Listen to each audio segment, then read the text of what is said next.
Y'all planning for this?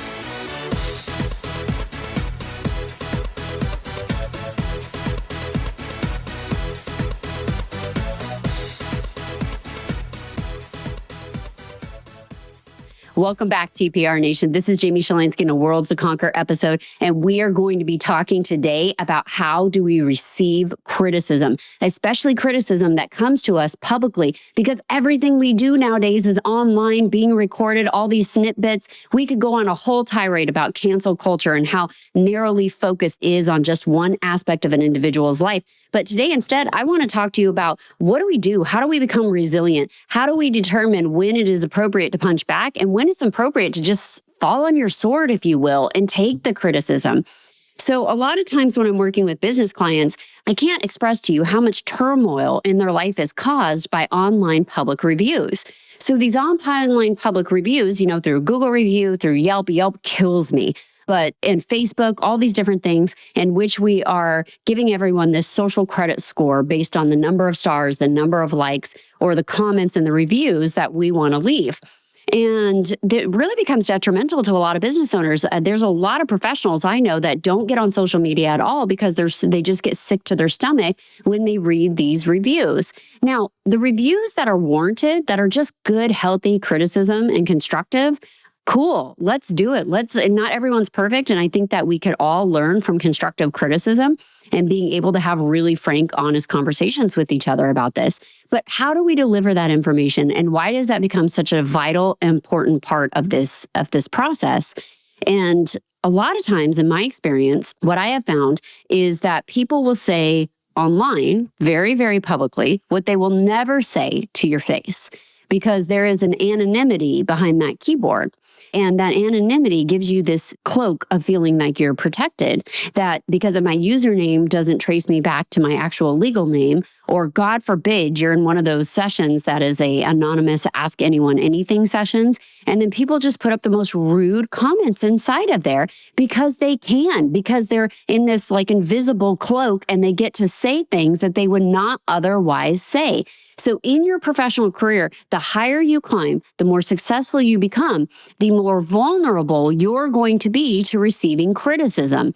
And especially when you're out there doing marketing like this episode, like this podcast. How many times have I asked you guys, hey, would you drop down, make sure you're giving us likes, make sure you're commenting, make sure you're giving us 5 stars and wherever you listen to your podcast, because that is how the algorithms pick up this content and get it in front of other people. Just like when we go to Google and we're looking for the best restaurant, we're going to get the ones with the highest stars. We're going to get the ones with the highest rankings. We're going to get those ones first because the computer's filtering what information it wants us to see. That doesn't mean those are the best restaurants. It means that is the person that has the highest level of rated content. So when I'm going to give you a really, really good reason to go into especially if you're on Apple Podcasts. So if you're on an Apple Podcast and an iPhone, you are for sure going to want to check out the reviews of the Perfect RIA's podcast show. In particular, there's one that I'm going to mention today, which is kind of what inspired this. I was talking to my good friend, Stephen Jarvis. We were going back and forth on content and different things like that. And I just happened to jump down to, and it's not a place that I live or look at very often, clearly because I was very late in seeing this comment, but I jumped into the Apple Podcast. I went to the show. I went to reviews and ratings, and I was talking to him about, different strategies, et cetera, and things like that, and making sure we were listening to our audience and digesting that feedback. And I said, well, I don't think we get anything from Apple because I haven't heard anything. And then sure enough, I see the very first post in January, we did get a review and it is phenomenal. It is the best review possible. When him and I looked at it, the very first thing that you do is you read the context that applies to you. I wish that wasn't always the filter, but that is. And so this particular review starts off saying Jamie. So of course it instantly catches my eye, right? And I want to see what is said. And as I'm reading this review, which you must go check out, you need to go into your show notes. You need to go to January. You need to find this review because you are going to die. Stephen Jarvis and I were on the floor laughing so hard because this was just the most amazing constructive criticism that, you can't even make this stuff up. You cannot make it up even if we wanted to. So just to give you another movie quote, and I'm not a big movie quote person, but there are a couple that stick with you. And one of them is The Princess Bride for me, in which he keeps saying the word inconceivable, but everything that is happening is very conceivable because it's actually happening. And so what does Montoya say? He says, I do not think that word means what you think it means. And so this is like a word, this is a catchphrase from The Princess Bride that we use continually in our professional life when we just kind of cock our head at somebody and say, I don't think that word means what you think it means. And this review on Apple Podcast is the very definition of why we should really read before we post to make sure everything is accurate. You are going to absolutely lose it. And if you're unfamiliar with the term that is used in this particular title of the review, I would recommend Googling it. I taught my son growing up that if you don't know a word, type it into, well, back then it was grab the dictionary, but type it into Google and type the word and then hit define. Make sure you have your images off though, if you do, because it's going to just floor you. And it could not be a better, what I am going to consider a typo. It has to be a typo. It has to be a typo from someone, given the content of the constructive criticism that they gave me. So they gave me this constructive criticism. They said, hey, I really like the show, sandwich compliment, one line of it's really great, but here's all these other things that I don't like. And I took that to heart. I was like, oh, great. You know what? Maybe, part of this, I do need to clean up a little bit, make it a little more family friendly, maybe not be so severe in my communication. And really kind of listen to that constructively because I felt like it came from a really good place. And this is the difference between being a hothead and really listening to what a person has to say. Now, my criticism in return for this particular listener was you should have emailed in. You should have just tagged me. You should have just emailed me and said, hey, listen, I love the show, but here's a couple of things that I would change.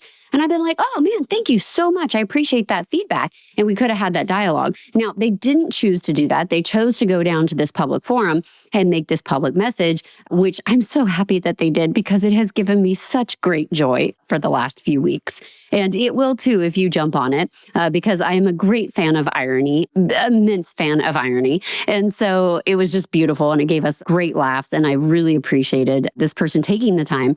That begs the question, if you're doing something like this, right? The podcast is public. And so if you're doing something public and you're putting yourself out there as a public figure, which I don't think of myself as one, but when you do something like this, of course you are. Naturally, that is what happens.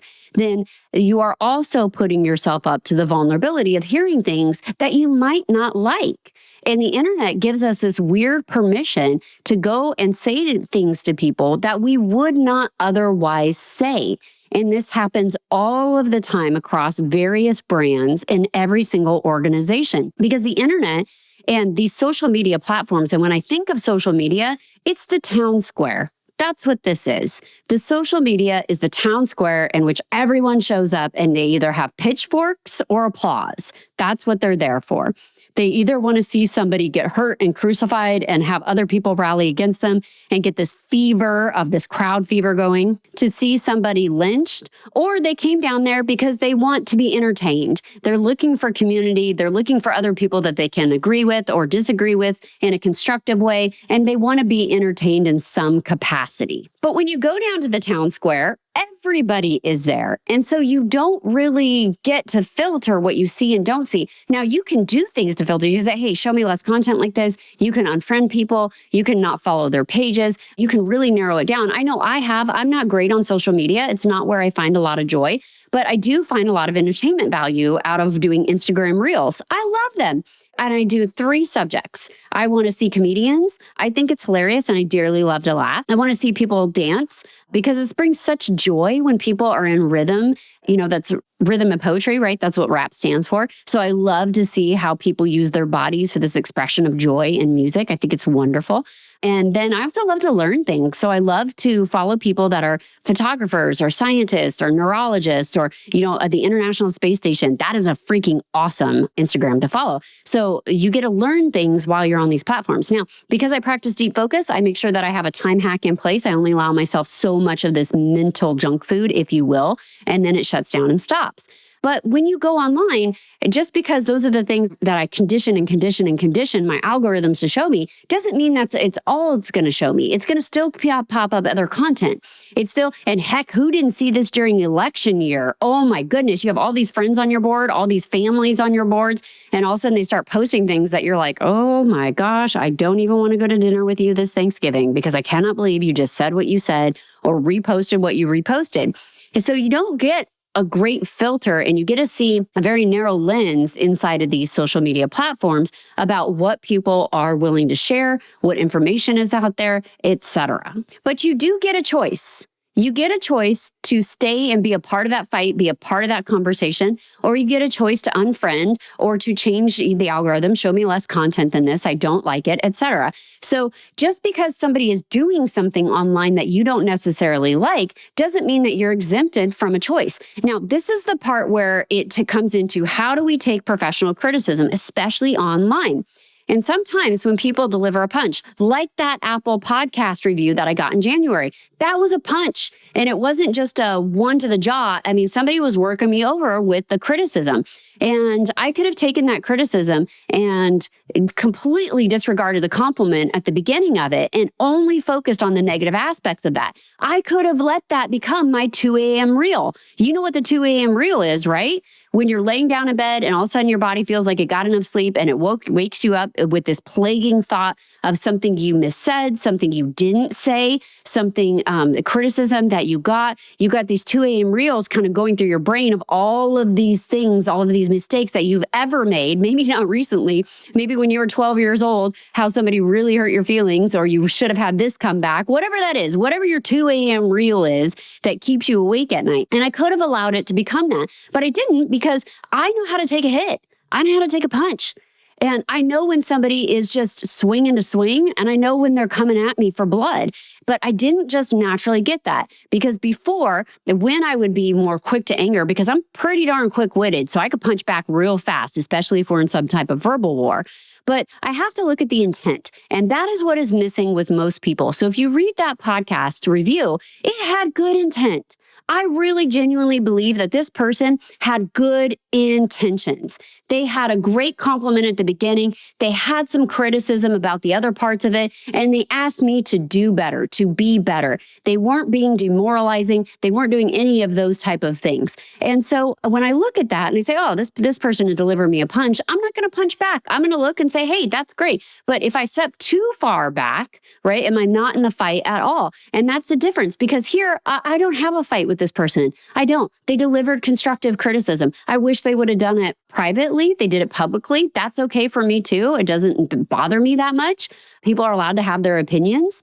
And I move on from it. It's not part of my 2 a.m. reel. It just isn't. But it does become part of my conversation with you today. And here's why.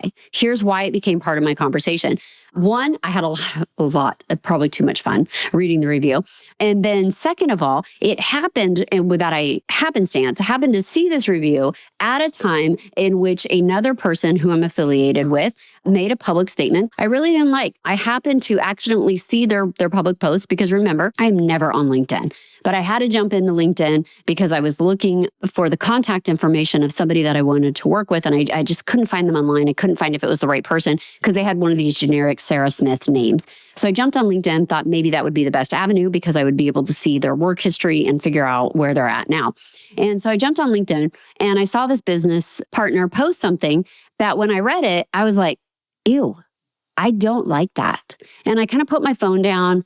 And, 2 or 3 days had passed and it just wasn't sitting well. It just wasn't a good post.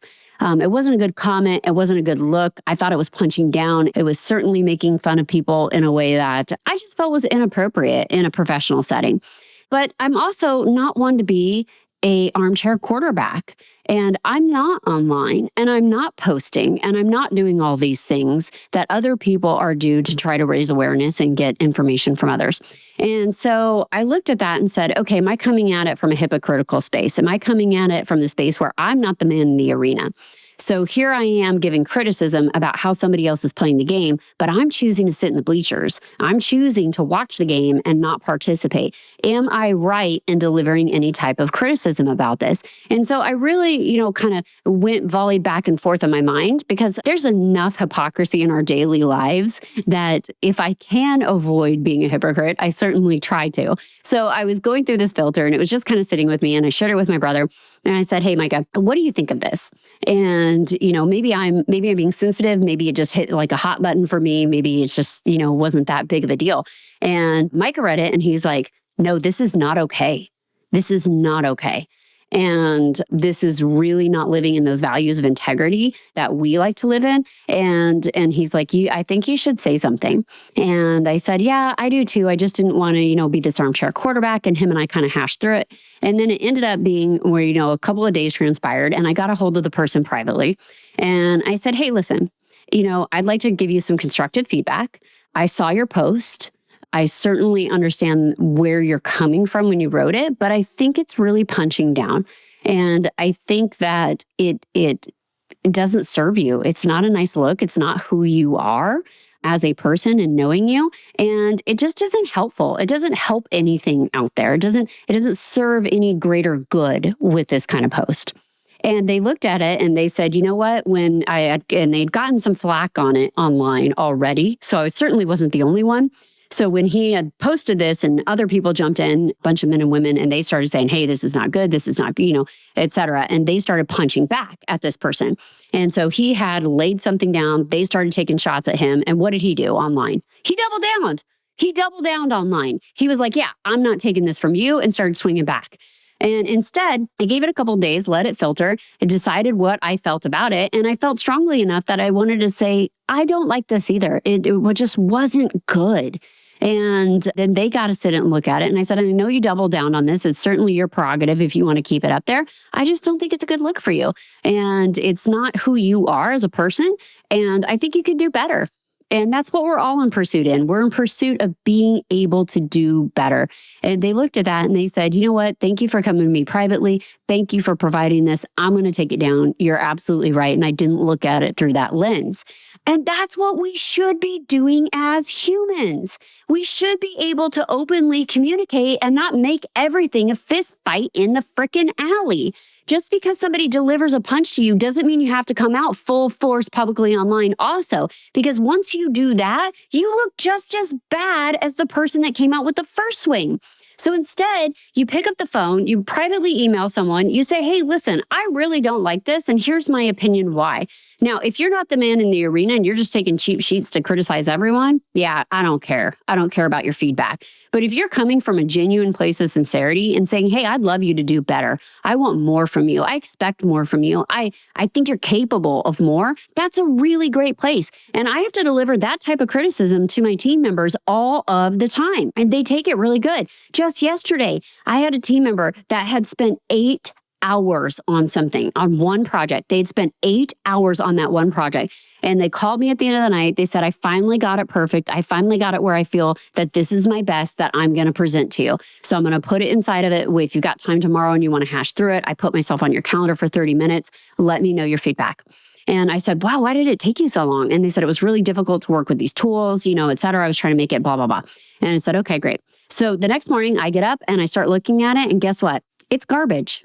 I don't like it. I don't like any of it. It's their absolute best. And I know they put their heart, soul, and energy into it, but it doesn't look good. And it wasn't a matter of this person didn't try their best. They didn't understand the tools they had available to make this better. They spent way too much time trying to turn a hammer into a screwdriver. That's exactly what they did. They tried all day long to turn a hammer into a screwdriver instead of just opening up the dang tool chest and pulling out other tools that we have at our ready.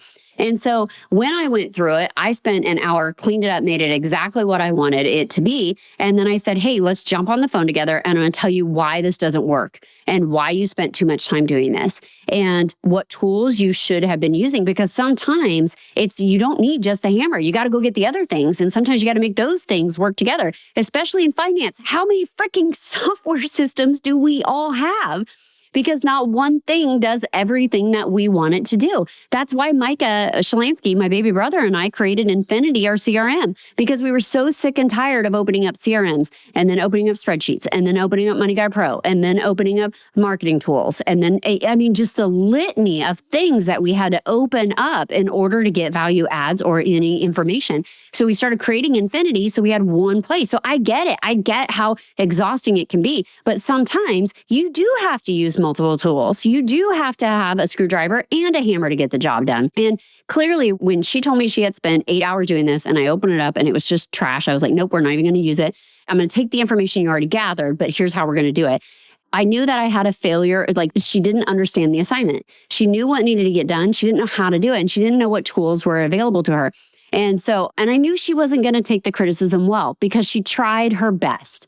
She tried her best and she spent an exhausting amount of time, messing with the computer, trying to get the technology to work and trying to get it to be what I wanted it to be. And to hear the next morning that this isn't good. And basically, and she said it too, she goes, you just redid everything I did yesterday. And I said, yes, I did. But you gave me the baseline to be able to extract that information and do it. Now I'm going to show you how I'm not going to redo your work next year when you put this together for me. And we went through that. And I know that criticism, it was hard for her to hear it. And I a little bit of dread calling. Now, I wasn't going to delay calling. I needed to get it done. That's my job as the boss. As the boss, I need to give you criticism, and I need to give you criticism in a way that you get to grow from it. You get to know how to do better and do those things. But if I had just taken that over, said, thank you, here's what could have happened. I would have sent it out to 30 people and it would have been garbage and I would have been really embarrassed by it. Number two, I would have taken it over, just redid it and not taken the time to show her why it was wrong, how it was wrong, and how she can do better. Then guess what? Next year when she goes to do the same thing, I'm either one, not going to trust her to do it and hire somebody else, or two, she's going to give me the exact same garbage because she didn't understand the tools that she had. So instead, I had to call her and take her through that education, and she had to make a choice. And I began the conversation with this. And this is a really powerful way to start dialogue, especially when we're going to provide criticism. And I've had to use it twice in the last week because I've had really uncomfortable conversations with people. So yesterday, I said, hey, are you in a good headspace? Are you in the space where you can receive and accept criticism constructively? And then guess what? I shut my mouth and I listened for her to answer. I listened. And so I needed to know if she was in that right headspace, because if she wasn't, if the kids had the flu, if somebody had an ear infection, if, she was fighting with her husband, if she hadn't even had a chance to shower all day, if any of these things that happen in our real world were happening to her, then she wasn't going to be in the space to receive criticism. And she also had to trust me enough to say, yep, I'm in a good space and I'm going to believe her because I'm giving her the choice. And that is one thing with my team. They know damn well I mean it. If you're not in the headspace, you hit the brakes, you pause. We don't continue with this because there's nothing constructive that's going to happen. And I'm going to listen to that and say, no problem. You know what? And there's and this is the second reason I used it earlier. I had a big old board meeting with a bunch of internists, and I began the meeting because I was going to deliver a hell of a punch to them. And I said, listen, is everybody in a good headspace? Is everyone slept? Everyone's eaten? Everyone feels good? The CEO looks over me, he goes, halt, right? And I said, yeah, exactly. HALT. HALT. And this is really, really great. And by the way, if you're a parent of a teenager, you need to incorporate this in your dialogue now. HALT. Are you hungry? Are you angry? Are you lonely? Or are you tired? Because if you are one of those things, if you are hungry, angry, lonely, or tired, nothing productive is going to happen until those four get addressed. And we forget this with our teenagers a lot of times because our teenagers go through these school experiences in which they do get lonely. They're surrounded by maybe 1,000 people a day, but they're getting ostracized from different groups. People that they went to kindergarten with now don't even say hi to them in the hallway. Breakups happen over everything. And then they get excluded from groups or excluded from not knowing social situations or what's happening online. There's a lot of pressure as a teenager that we need to give our kids coping mechanisms on how to deal with it. Are you lonely? Yeah, actually, Dad, I am. I had a really big fight with my best friend and I don't know how to navigate it. Okay, great. Let's talk about it. And then listen, because if you treat your kids' problems like they're the small things, they'll never tell you the big things because to them, it was always big. It was always big. And that is why I listen enthusiastically to every age group when they tell me whatever is most important to them, because even if it's something trivial to me, it was always big to them. And they will always go on to share the big things with me because I've set a foundation of them always being able to. So I listen. Are you hungry, angry, lonely, tired? I have stopped meetings and said, hey, is everyone getting hungry? And they're like, yeah, I really am. And I've had my assistant bring in, nuts and eggs or protein or different things and just say, hey, let's just all grab a Snickers, right? Snickers had a great TV ad with this when people were turning into divas. If we are hungry, if we are not getting that, our insulin is going to jack up our frame of mind and we're not going to be receptive. Now, if I went to my employee, here's a caveat. If I went to my employee and I said, hey, are you in a good headspace? And they said, no, I'm really not today. And I said, great. Then I'm going to table this because the building's not burning down. I'll deal with it. And then let's come reconvene tomorrow. And then when we come back tomorrow, if I say, are you in a good headspace? And they say no, and they say no, and they say no, and this becomes habitual, guess what? I got the wrong employee because you got to figure it out. We're not allowed to be in a bad headspace permanently. We're just not. That's not how the world operates. And if you are, you've got something else severely going on in your life that work is going to get in the way of, and you got to step back because now you're no longer productive for the company, your coworkers, or our clients in which we serve. So being able to have that open, respectful dialogue with people and ask them, are you in a place that I can give you this? Now, I will tell you, I deliver a lot of hits. I am full of radical candor from the bottom of my toes to the top of my head. I am full of radical candor because I don't mean it maliciously. I'm not malicious as a person. I'm not manipulative as a person. I want to give you these hard truths so that you can become your better self. You can become that self that I know each and every one of us has inside of it. But we got to be able to take a hit. When people come at us constructively and they want to give us feedback, we got to stop and we got to come up with a process of dealing with that. It's too easy to come keyboard warriors, jump online and start firing shots back. And then at the end of the day, you're trying to take some moral high ground and there's not even a playing field. It's just you guys in a mud pit slinging things back and forth. So instead, here's some things that I do. I slow down. When something happens, if I'm really mad, I will walk away. If I am really mad, I will walk away. And not because I am a flight person. No, instead, it is because I am a fight person. I will fight. That is one thing that my best friend and I were talking about, that when her husband yells at the kids or raises her voice, she just biologically gets really alarmed. And she's like, I can't even think because it just hijacks that amygdala on her. And this happens true of a lot of male parents when they yell or raise their voice at their kids. And they're like, I'm not mad, just tell me what happened. But their voice is super, super loud. The kid's amygdala is getting hijacked and they're going into fight or flight and they're going to shut down and they don't know how to answer the most basic questions. For me, when people yell, I'm like, oh, it's on? We're doing this? Great, let's go. And I step up to that occasion. And so I know that about myself. I know it. And so when I'm really, really mad, I will extract myself from the situation. I will make sure I'm exercising the discipline of walking away because of all the times before I didn't walk away and I should have. And because I want to fight, but at what cost? At what cost? It didn't make me feel better. And I'll tell you right now, anyone that's been in real life fistfights, real life altercations with people, I'm not talking about with your siblings, but an honest to God fistfight, you don't walk away from that fight feeling like a victor. You don't feel better about yourself. You feel worse. You feel absolutely worse about yourself that you didn't have enough restraint or discipline and that you inflicted harm on another person.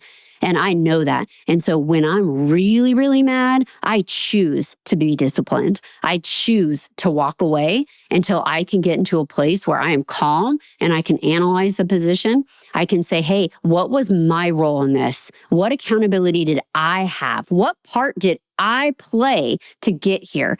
And then I embrace the growth mindset. Next year, when I look back on the situation, what will I have wanted to learn from it? Where can I take that? And then if and when my response needs to come, and I'm not afraid of giving it, it will be well calculated. And it will not be instantaneously. It will be planned. It will be timed. It will be strategic and precise. My friends, there are a lot of people online, on podcasts, on YouTube, telling us who we should be in life. But really, that's a question we have to answer for ourselves.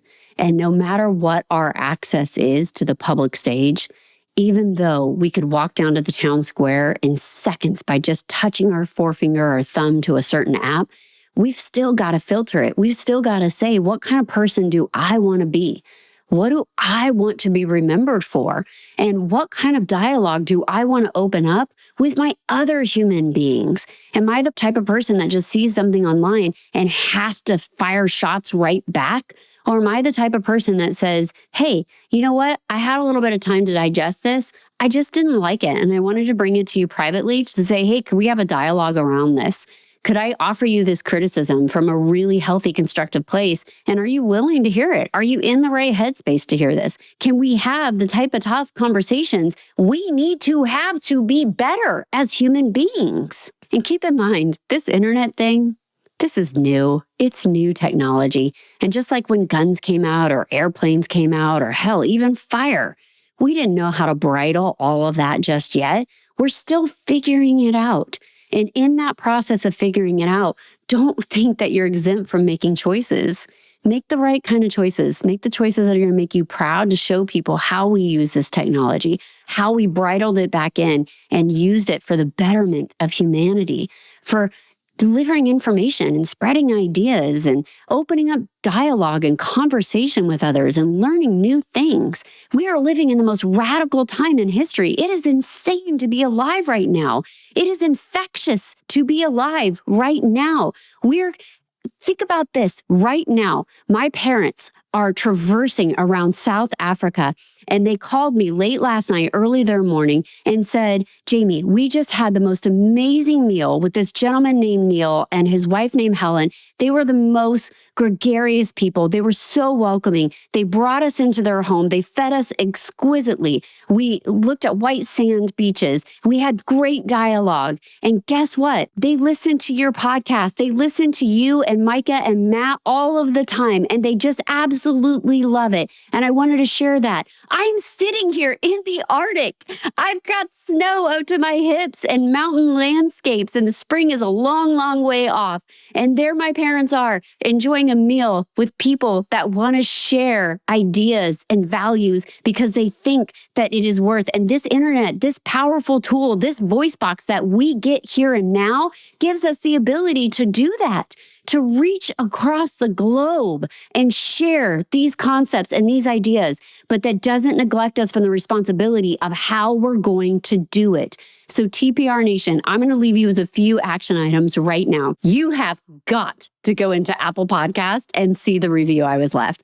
And any word that maybe you aren't familiar with, make sure you Google. Second of all, when you're there, give us 5 stars. Help us reach other people. Help us get this type of content in front of other people.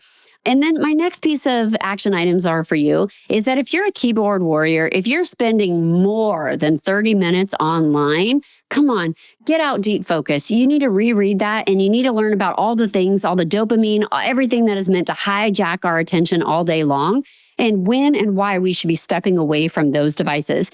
One of the reasons I was on my phone with my good friend Stephen Jarvis was he was showing me how he turned his phone to black and white, because the color is very seductive to us and our brain craves it on the phone, and the better quality, the more imagery. And I was like, wow, that is fascinating, because you're right. I sit down and watch a black and white movie, which I love black and white movies, but I only want to watch one. I don't want to binge watch for 12 hours like what we do today on Netflix. And so he said most people cannot last longer than a couple of days with their phone on black and white, because we crave that sort of a dopamine release that we get from being hijacked with all these colors, all these bells, all these whistles, all those kind of things. So big action item. If you find yourself doing that, make sure you set a time limit. Apple's really great about this. I don't know about Android, but you can set activity time limits that says, hey, you're only allowed 30 minutes inside of this app. It's now 35. Do you want to ignore this? And then all of a sudden you have to make a conscious decision. Am I a disciplined person or am I an undisciplined person? My next action item is when you have, not if, but when you have constructive criticism for someone, make sure, one, you're doing it privately, always privately first. That's how we show compassion to people. And then use that HALT. Hungry, angry, lonely, tired. Are you one of these things? Are we in a place that we can have this constructive dialogue? And then if you're a manager, team member, if you are, hell, even if you're an employee, if an employee comes to me and I'm kind of fired up and they can tell I'm agitated and they say, hey, listen, I got to go through this. Are you in a good headspace? I get the opportunity to look back at them and say, no, actually, I'm really pissed off because compliance, blah, blah, blah. Or I could say, you know what? No, I'm really super irritated because I've got this full surge schedule and now I got to do X, Y, and Z. Or I can stop and say, yeah, you know what, hold on a second. I was kind of frustrated about this. Let me check that. Yes, I'm in a good place. I've compartmentalized it. Let's go. So give yourself the opportunity to be human and open up those lines of communication with your team members. You're going to see the way that you talk to people, the way that you give criticism, the way that you do reviews entirely change when you start adapting some of these super communication skills inside of your practice. TPR Nation, this is Jamie Shilanski in an episode of Worlds to Conquer. Go find people just like my parents did with Neil and Helen and share your values. You'll change the world. Hold on before we go. Something that you need to know. This isn't tax, legal, or investment advice. That isn't our intent. Information designed to change lives. Financial planning can make you thrive. Start today, don't think twice. Be a better husband, father, mother, and wife. The perfect